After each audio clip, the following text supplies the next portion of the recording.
পরের জন্য যুদ্ধ করেছি অনেক, পরের জন্য যুদ্ধ করেছি অনেক, এবার তোমার আর আমার যুদ্ধ।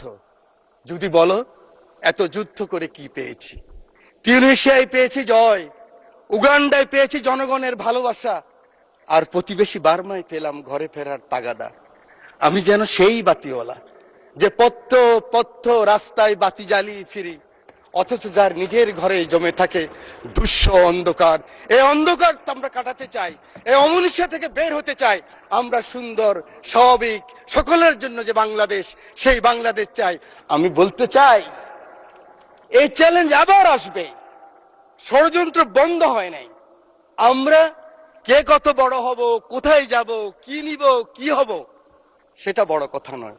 বড় কথা হলো এই চ্যালেঞ্জ গ্রহণ করতে হবে। মাননীয় স্পিকার, আপনার মাধ্যমে পুরো হাউসকে জানাতে চাই, চিন্তা করেন তো, কথার সাথে বলতো জামাত শিবির, কথার সাথে বলতো জামাত বিএনপি, একসাথেই তো আমরা।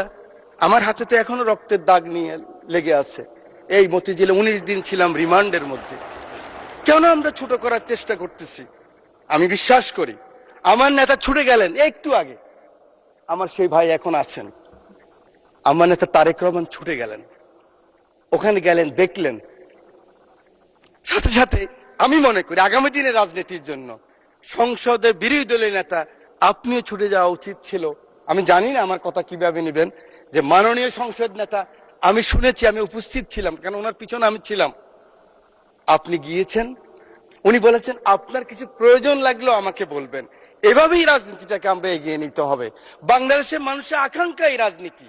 মানুষ আর এই হিংসা প্রতিহিংসা আর দেখতে চায় না। বক্তব্য আমি শেষ করছি। যাওয়ার আগে দ্বিতীয় বিশ্বযুদ্ধের একজন সৈনিক, আমরা জানেন আমরা কিন্তু উইলস্টন যে চার্চিলের পক্ষে, মিত্রশক্তির পক্ষে যুদ্ধ করেছিলাম, এবং আমরা কিন্তু বাঙালিরা সবসময় এরকম ছিলাম। আমরা মুঘলের বিরুদ্ধে ইসাখা যুদ্ধ করেছে, ফরাজি আন্দোলন, ফকিরি আন্দোলন, এগুলিতে আমরাই করেছি। ইলামিত্রের আন্দোলন আমরাই করেছি, তিতুমিরের বাঁশের কিল্লা আমরাই করেছি। এই সৈন্য গিয়েছিল, যুদ্ধ করেছে বিভিন্ন জায়গায়। মাননীয় স্পিকার, পরে আসছে বার্মায়। বার্মায় আসার পরে নিজের দেশের কথা মনে পড়েছে। দেশের কথা মনে করার পরে মনে করলো এই বর্গী ওলন্দাজ ব্রিটিশরাই তো অত্যাচার করেছে, আবার তো সেই অবস্থাই হবে। তার স্ত্রীর কথাও মনে পড়েছে। তখন ঢাকায় কিন্তু লণ্ঠনের বাতি জ্বালতো।